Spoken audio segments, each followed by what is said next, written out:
Heavy security measures are already being implemented hours before President Bongbong Marcos's third State of the Nation address, or SONA. And to get the latest on the ground, we have mobile journalist Merymon Reyes live from Batasang Pambansa Complex. Merymon, anong nangyayari na dyan as of the moment? Yes, good morning. As of today, unang-una natin na naobserbahan pagpunta dito sa Batasan Complex was the flow of traffic, especially from the QC Memorial Circle up until the long lane of Commonwealth. Nakakalat na agad doon ang mga security officers natin from PNP, QCPD, at mga galing sa iba't ibang mga PPO tulad ng sa Laguna, Rizal, nakakalat na rin sila doon. Especially ambulances, first aid stations, they are also situated around the Commonwealth.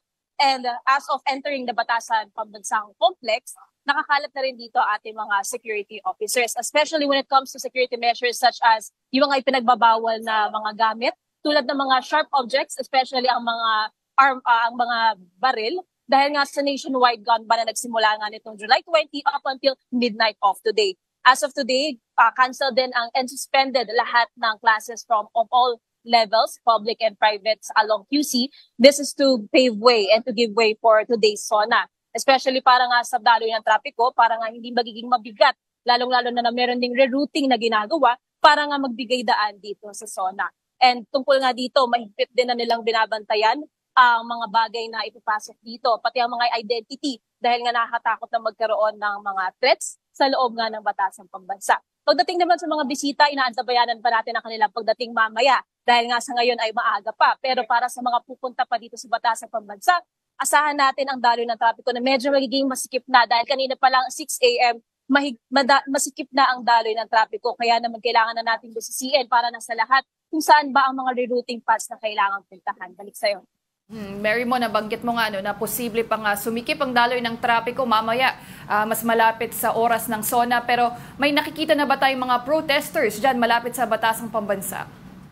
Yes, especially in front of Home Depot Commonwealth, marami na agad ang nakahilera dito na protesta.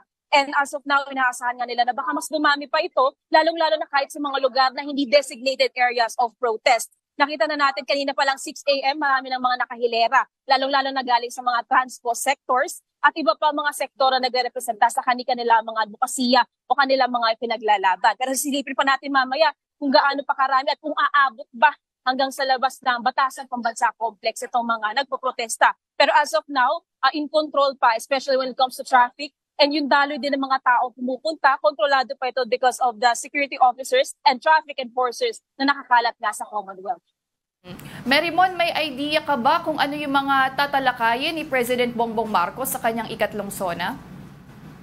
Specific details were not yet given, pero as of the weekend, nabigyan tayo ng update na fine-tuning na lang ang ginagawa ni PBBM at check pa nga na nila sa final stages of editing yung kanyang speech. Pero as of now, bibigyan nga raw tayo ng updates tungkol sa mga progress sa kung ano yung mga proyekto pa na gagawin after SONA, plus updates sa kung ano na ba ang na-achieve at na-accomplish sa lumipas na taon.